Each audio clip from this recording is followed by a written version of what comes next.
兄弟们，这台车有个奇葩的毛病，你看我现在打火，看到没？能正常打着，但是我一踩油门，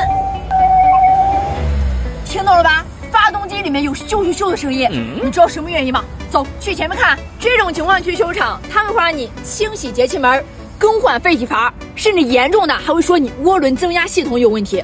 你钱花了不少，但是问题是一点都没有解决。其实咱们车上有一个零件是很多修理厂都不愿意去修的，因为它特别便宜。来，你过来看，就是它叫空气流量计，咱们也可以把它当成进气压力传感器。咱给它拆出来看看。咱们先拔掉插头，再找一把工具，把这2颗螺丝给它拆掉。这个工具啊，到都有5斤电，几毛钱一把。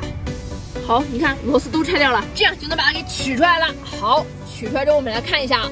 哇塞，看到没？这里面全部都是黑乎乎的积碳，把这个孔都给堵死了。来，你再来看这里，懂我说意思了吧？这整个进气道里面都是黑乎乎的，难怪车子会出现这种情况。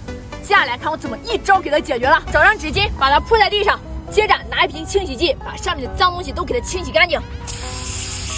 我看到没？多脏！这清洗剂啊，到处都有，网上也就3、5块钱一瓶。进气道内壁以及进气压力传感器的积碳会形成粗糙表面和局部狭窄的区域，导致气流通过时产生涡旋效应。当一踩油门，高压气流冲击积碳的区域，就会有啾啾啾的声音。好，你看就清洗干净了，是不是跟新的一样？那接下来咱们把进气管道也给它擦一下。